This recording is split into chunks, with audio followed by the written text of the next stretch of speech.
I know that my kid is going to be smarter than me. Mm-hmm. I just do. Yeah. And that's partly just because she already is. Well, right, and she's gonna stand on knowledge that your generation Yeah. gained, Yeah. knowledge that you didn't have. You had to get it. I had to get it. And so the idea that by creating humans, we've somehow harmed the earth, Mm-hmm. it just doesn't make sense. Hi, everyone, and welcome to Fireside Chat, a production of Allen Creek Community Church, or AC3 as we like to call ourselves. In today's discussion, we want to dive deeply into a topic of concern for disciples of Jesus or for those who are investigating faith in Christ, so we can chart a path of faithfulness in a world of uncertainty. To that end, we hope this conversation sparks your interest and your learning. If you want to see more content like this, please like and subscribe, and we look forward to reading your comments below and getting your take. Now, let's begin. Hello, AC3. Welcome to the Fireside Chat. Hello, everyone else who isn't AC3. That's right. This is going out to the whole internet. Rick, this goes to the world. So maybe billions of people could take this in. Billions, millions. Billions? Billions and billions of people, which are growing more and more and more, which is the subject of this Whoa. particular... What a segue. You love that segue. This is what we're going to talk about today. Our Population. population is having babies bad? Is having babies bad? Because we should answer that for you, man. Because you're just cranking them out over there. I don't know when this is going to come out, but Alex and his lovely wife Bree are about to have their second baby. And some people think that's awful. Filling the earth with mouth-breathing, oxygen-consuming beings. Yeah. Okay, so let's describe the problem, because,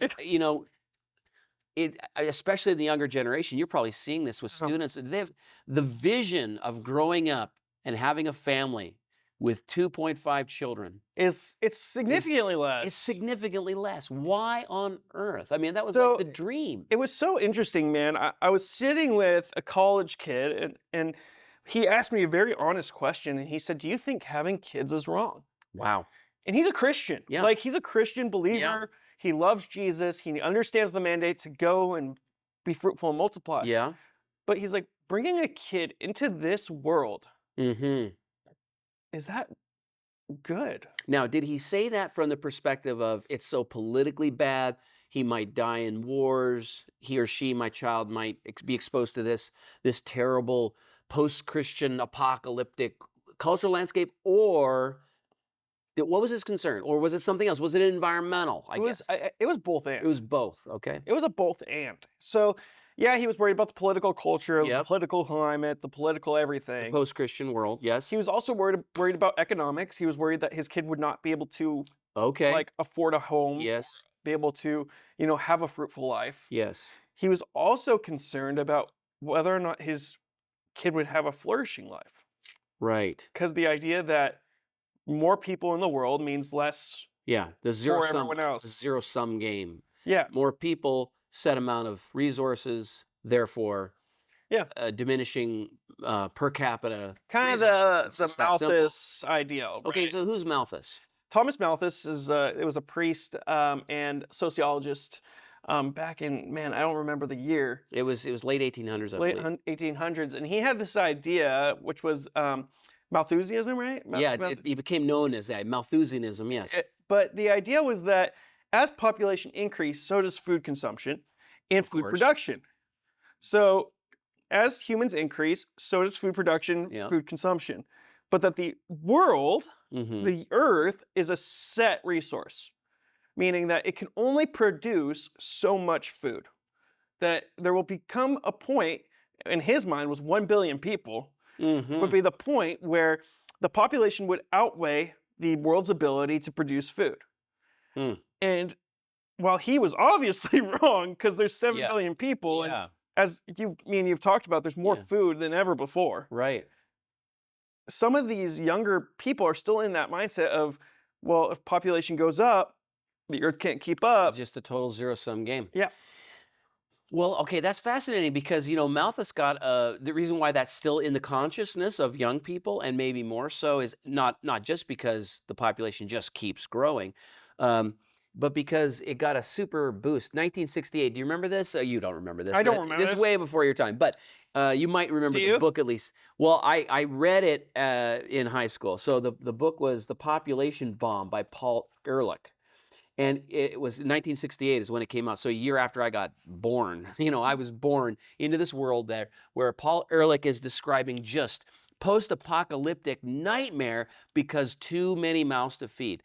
And here's a quote from his book, was basically, the battle to feed all of humanity, he writes in 1968. So it's Malthus on steroids, okay? It's about 70, 80 years after Malthus. The battle to feed all of humanity is over. And he predicted mass starvation due to overpopulation. He predicted 30 million people in New York City, and that by the year 2000. And it would just be completely overrun with poverty and empty stomachs. By the way, the movie Soylent Green, just a little bit of trivia on this, basically came out right around that time, 1973, I think. So just after the population bomb. So everyone's thinking, too many people, people.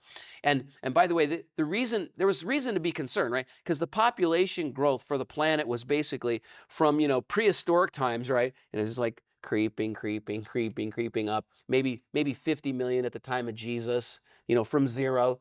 And then all of a sudden we hit 1900 and whoosh, it takes off like a hockey stick, right? Mm-hmm. So now that's why people are super concerned, and they're making movies about it. So Soylent Green, I think, who played Moses? Shoot, I'm just blanking on in the Ten Commandments. Charlton Heston, thank you. I think Charlton Heston is in this movie.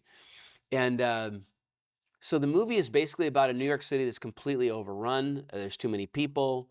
And then all of a sudden the government comes along and offers people a way to survive. And it's like the benevolent government comes and throws them this new food source. And they claim that it's from the sea. And it's like, algae, we've fixed everything. We've righted the food supply. It's Soylent Green. And people start eating this stuff in little packs, little bricks of Soylent Green. Well, Alex, Soylent Green is not algae related. It wasn't actually grown in the ocean. Lab. It was grown from people. And that's the end of the movie. Sorry to spoil it for you, but if you haven't seen a movie from 1973 yet, I'm just saying maybe you haven't. You're never going to see it. Maybe they'll do a remake. I'm just going to spoil it for you. Soylent Green is people yell as they find this out, and they're sort of running around. That's the end of the movie. It's basically, this post-apocalyptic world where basically we have to not just we have to start to feed off of ourselves because there's just too many humans. So anyhow, that's the psyche, right? Yeah. The mental is there's too many people. Okay. And it's still going on today. It is. But so how does this relate to Christians? Okay, so Christians have the commandment to be fruitful and multiply and fill the earth. And some Christians might say, job done. So when a mandate's been fulfilled, it no longer is an obligation, right? If someone said, we filled it. Yeah, build this house. The house is built. You don't keep building the house because the mandate's been fulfilled. So we could say job done. But is there something significant inside the creation command? Okay, so it's not just be fruitful and multiply. It's rule and subdue the earth, tend and care for the garden, or tend or protect. These are our mandates. So there's three things going on. Multiply, yes. Rule and subdue, and protect and tend the earth. These are our creation mandates. Do these still live? Are they still important? Yeah, 100%. Why? And well, first, I want to kind of go into this idea. If you can't have kids, you're just not able to. Right. There's plenty of kids who need homes. Plenty of kids who need homes and need someone to look after them. Two. Wait, let me just pause. Parenthetically, hold your thought. Parenthetically, there are about 400,000 children in the foster system.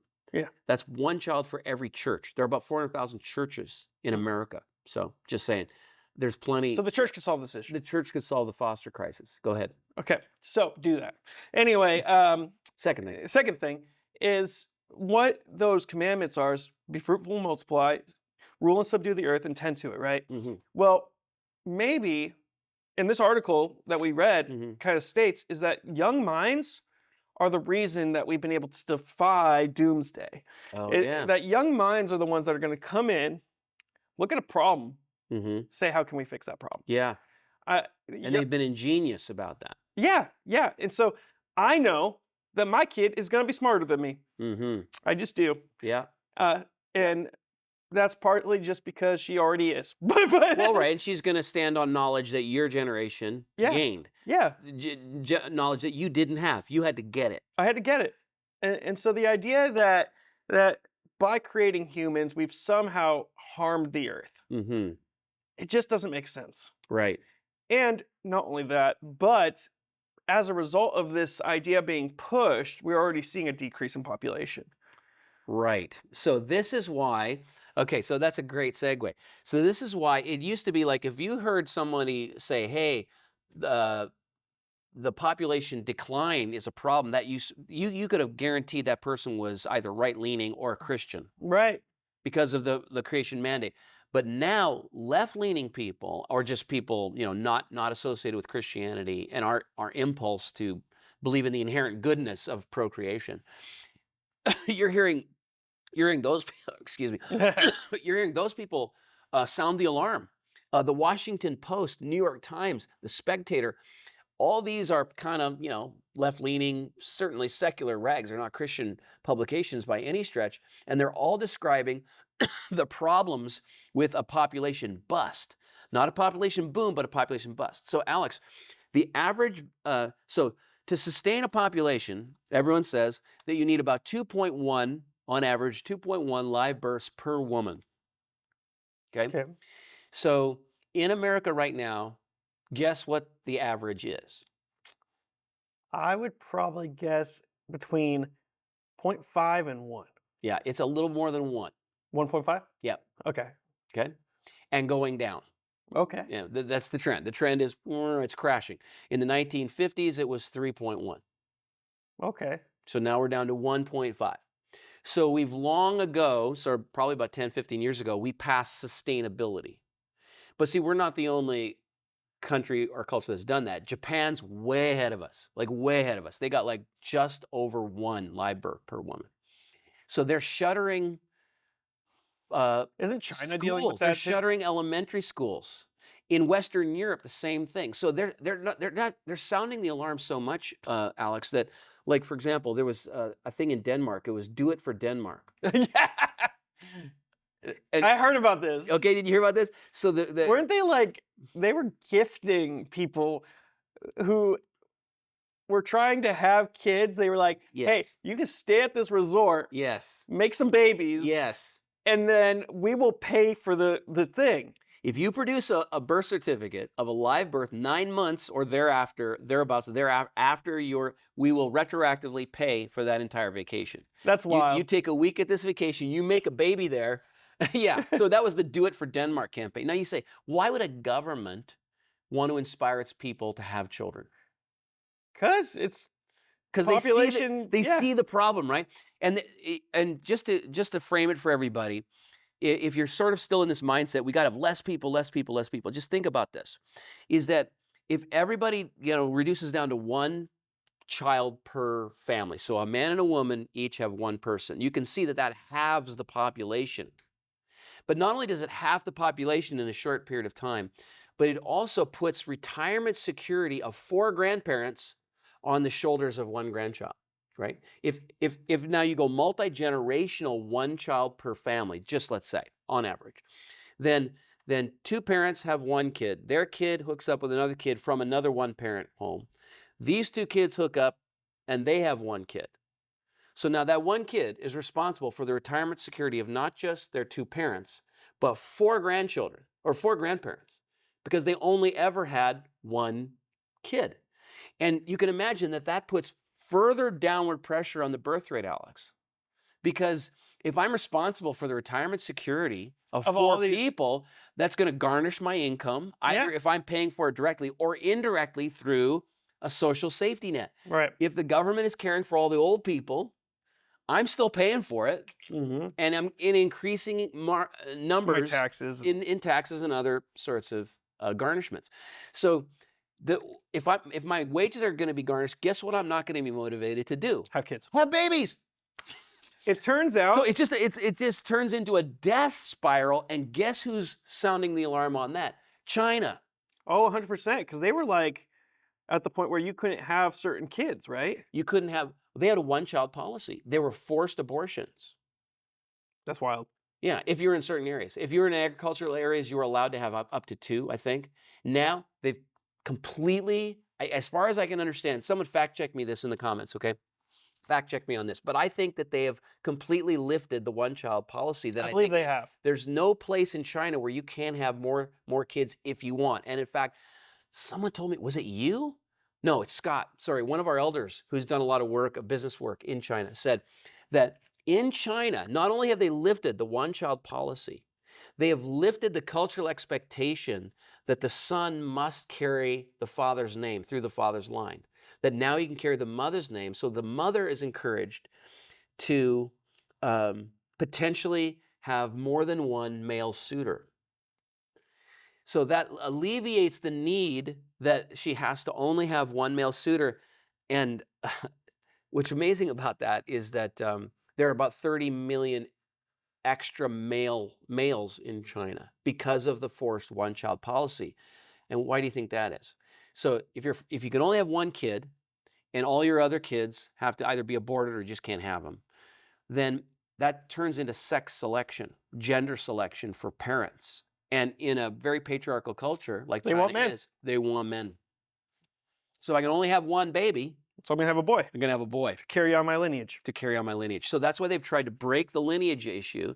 And of course, now they've lifted the one-child policy. Now, say what you want about China, right? Yeah. Awful, totalitarian. Whatever. Force, all that. But they're nothing if they're not practical, right? They're super pragmatic. And so they saw the handwriting on the wall. They said, this is a death spiral for us. Because they were, everybody knows the Chinese population was massive. They hit 1 billion. Yeah. I think in the early 1990s, didn't they? I remember in high school, I think the number was 700 or 800 million people in China. Yeah, they were just insane. They went way past 1 billion, I think, in the early 2000s. So everyone associated them with overpopulation. But now they're sounding the alarm. Well, that's just one example, Alex. It's happening around the world. In places like Africa and Asia, where the birth rates are typically very high, 5, 6, 7 live births per woman. What's the those are crashing. Okay. So they're still above 3 or around 3 in a large portions of Africa and Asia, but they're rapidly crashing to 2 and below.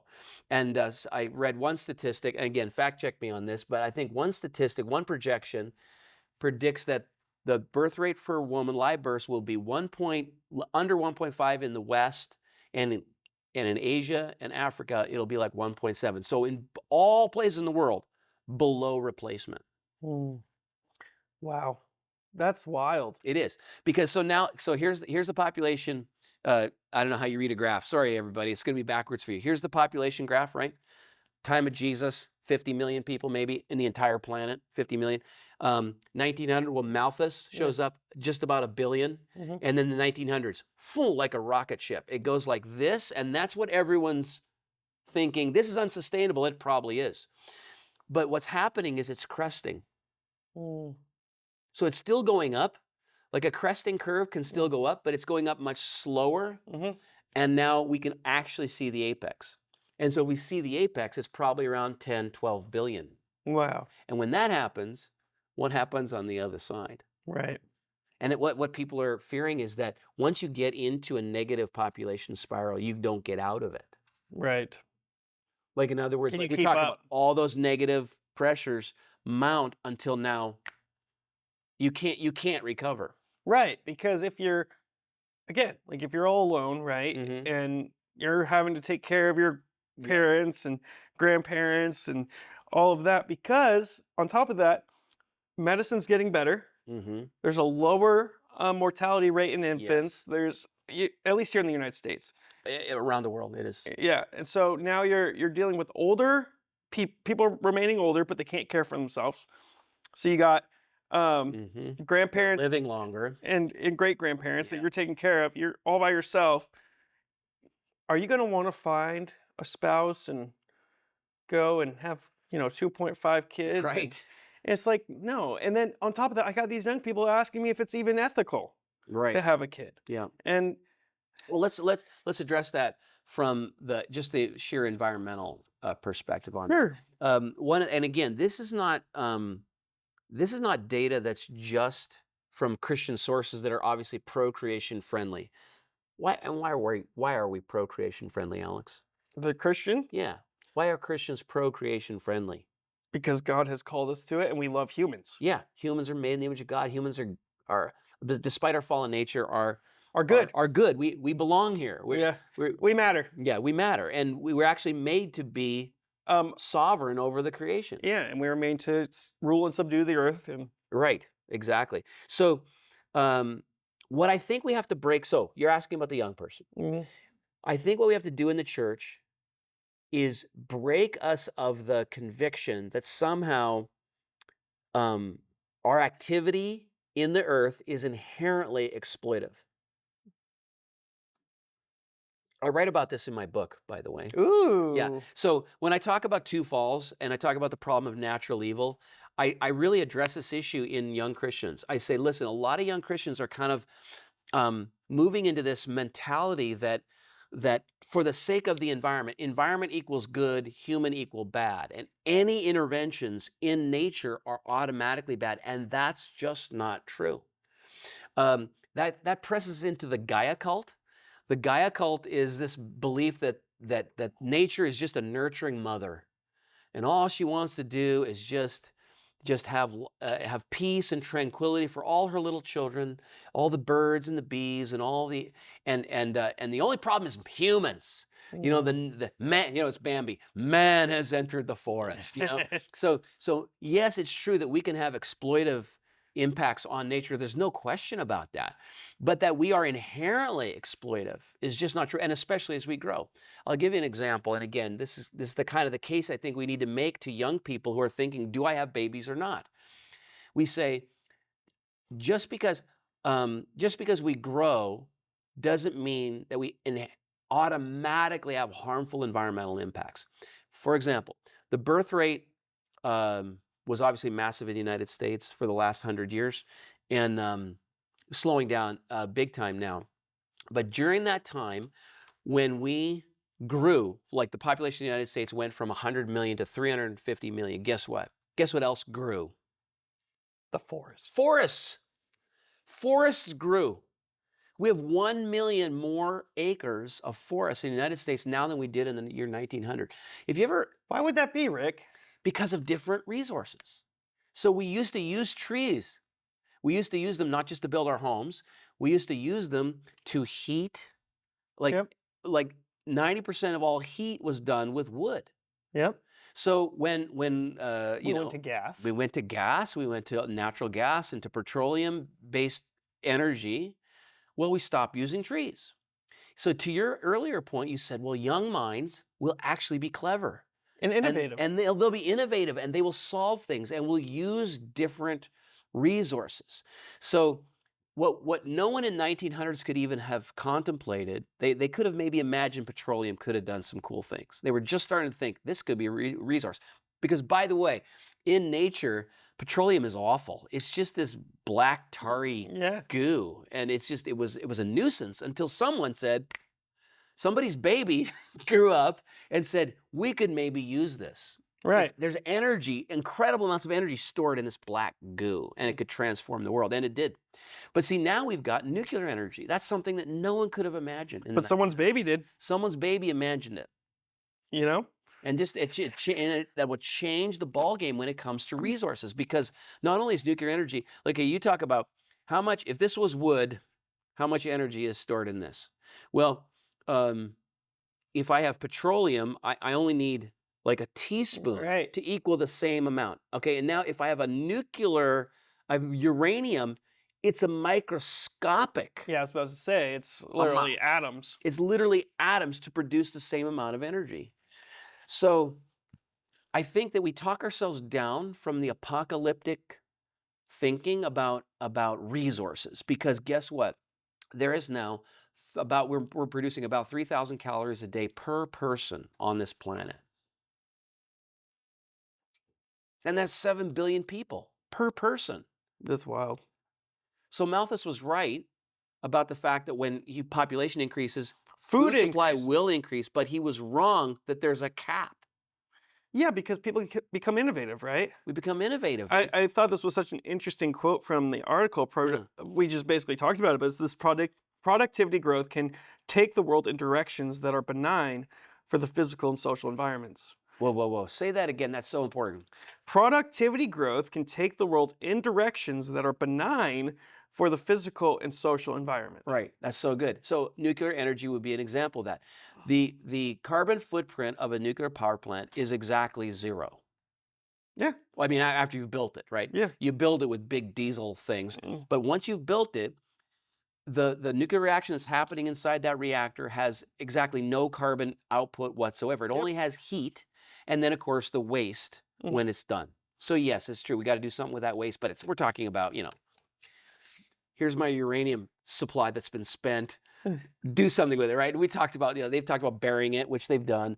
They've also talked about sending it into space. Okay, that could be a new problem, but that's a much smaller problem, right? And then it continues to say growth can mean less pollution and more forests and more health. Exactly. And that's what happened. Do you know what correlates with the population exploding? Is the use of petroleum. So everyone says dirty oil, right? And you probably have a lot of students that think, ooh, oil. Well, listen, okay. The population exploded in large part because of health measures. It's not because we were breeding like rabbits. It's like we were no longer dying like flies. Amen. Right? That's what was happening. Everyone thinks, well, the 19th century saw an explosion in growth. We were just breeding like rabbits. No, we were breeding at exactly the same rate as we've always bred. Our babies survived, Alex. And there was like a 40% death rate in Low infancy. infant mortality. Infant mortality was massive. So what stopped that? Well, petroleum products. New healthcare methods. New healthcare methods, which it's all built on the foundation of energy. Energy built everything. It built the plastics, it built the transportation systems, it built all the innovation in industry and manufacturing and technology. All of it is built on the foundation of energy, and that photolithography wouldn't have been figured out if petroleum wasn't a thing. So yes, could petroleum, the use of it with all of our carbon outputs, be bad eventually in the long run? Sure. But two things. Number one, let's be grateful because we now live to the age of 85 because oil. Right. Because oil. Right? But no one thinks like that. No one thinks like that. They think dirty oil. No. It's killing the turtles. It's killing the turtles. And it might be. But see, again, if we have a hopeful message for the future, and especially for young people thinking, I'll never have babies because baby's bad, is we have to think, no, we'll change our resources. We don't burn wood anymore. Well, so our forests came back. The other thing that I would tell the young person who's afraid to have a kid, and me and Bree went through this, it was like, well, we can't afford a kid. And it wasn't until we sat through one of your sermons, Rick, that we said, whoa, like we've been trying to have a kid and we were still debating through this. And it was one of your sermons where you said, well, kids don't cost that much. Yeah. It's like this idea that, kids, they cost money, but at the end of the day, it won't be that big of an impact when you really think about it. Right. And obviously there's, government tax breaks and all of these things. But when we heard this message, and then also the other side of it was trust God with that. It's not your kid, it's God's kid. Right. That whole thing, that whole idea, God's not going to let his child starve. He's not going to, that kind of thing. When we started to think through that, is when it was easier for us to say yes to a second kid, because it was like, how are we going to afford 2 kids? Well, we made it with 1. Right. We're going to make it with 2. Once you're through the idea that a kid is a drain on planet Earth, and inherently sort of a mouth-breathing oxygen sucker, that is so misanthropic. Like, just pause on this for just a second. Like, it's just so... Misanthropic means hateful towards man. That's what that word means. And just this idea that humans are a plague on the planet. And just what do you do with vermin? If we're vermin, what do you do with vermin? You exterminate. You exterminate them. You set out traps. You do Thanos. You snap your finger and half the population is gone. Thank you, by the way, for that cultural reference. Thanos, man, he really believed in this. He did. So not in the comics, though. It was different in the comics. Oh, was it? But yeah, in the movie franchise, man, Thanos was Malthusian to the core. He was like, humans are bad. Yeah. In the entire universe. Yeah. How about we rather get creative? And yes, well, guess what? As technology increases, women have more choices about how to time and number their pregnancies. Sure. That to me, as a believer, is good news. And maybe this is controversial in some Christian circles, but contraception is not abortion. If you use abortion as contraception, I think that that's a moral evil. But contraception itself is the prevention of a pregnancy. And I think that our call to steward our families, like if you don't provide for your own family, the Bible says you're worse than an unbeliever. So if I have as many babies as me and my wife are capable of having, that probably numbers in the 12, 14, 15, right? And I can't afford that. And if I can't afford it, I'm not providing. And if I'm not providing, the Bible says I'm worse than an unbeliever. So every follower of Jesus is called to engage in some method of contraception.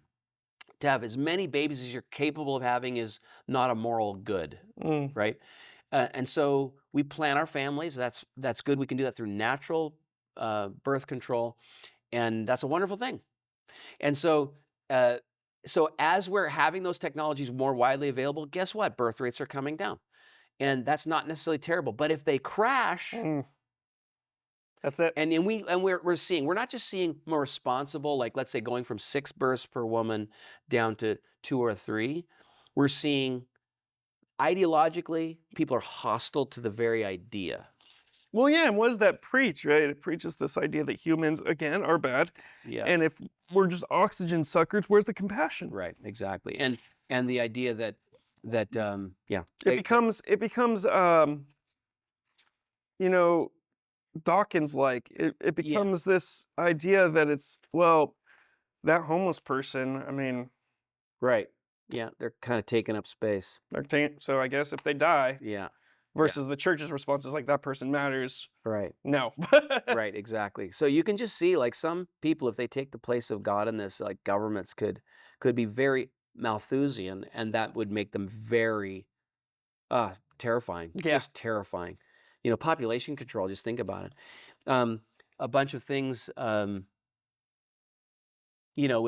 fall from that. Like we would impose basically a sort of population imperialism on the developing world too. We'd say you can't have babies, and all that. So I just want you to give a word, Alex, for, you mentioned it briefly earlier. I just want to say that what I think we're saying in this is not meant to discount the blessing of the single life. Yeah. Because someone may decide as a follower of Jesus that they don't want to get married, and they won't want to go into marriage, and that means they're definitely not going to devote their life to having children. Say something about that person, and also about the couple who, let's say, can't have children. Struggling with infertility.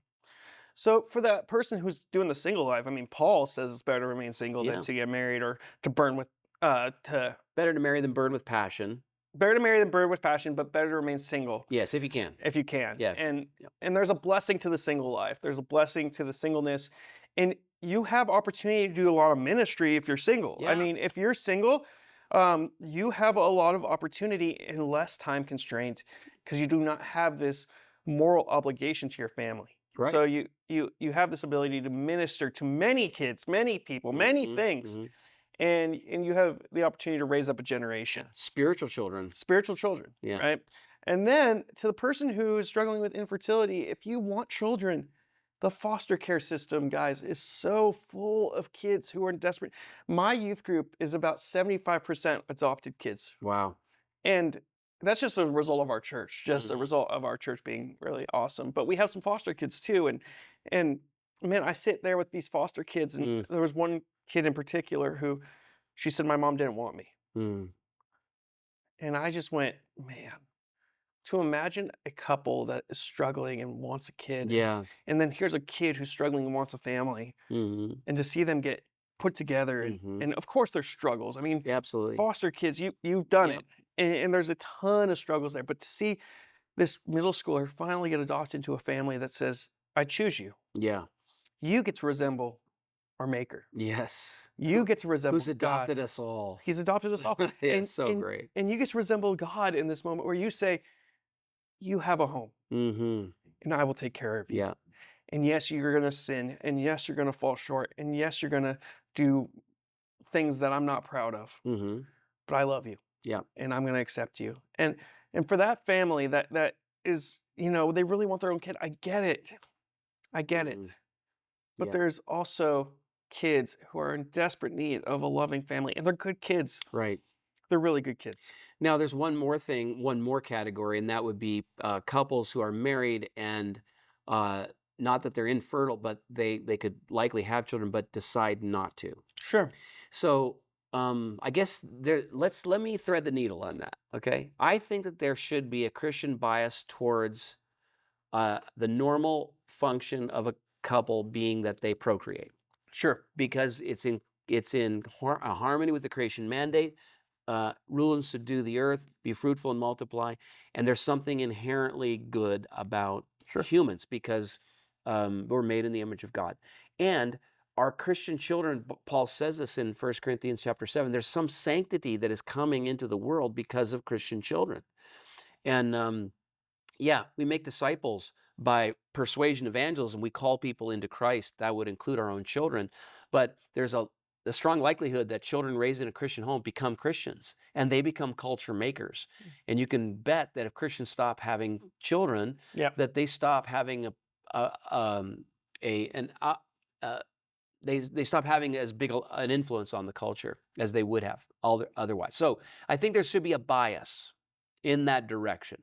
But I don't think that should be normative, or in other words, mandated. That's probably the better word. Yeah. I don't think that should be mandated. I think there are probably some Christian couples who could have children but decide not to. They might have a deeply traumatic past, and they think to themselves, I don't have the equipment psychologically or To have a kid. socially to have a child, or my support network is just unbelievably thin.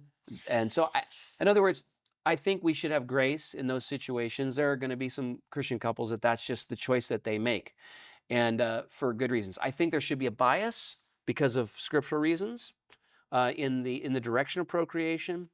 But I think we should have understanding that there are going to be all kinds of family choices in that area.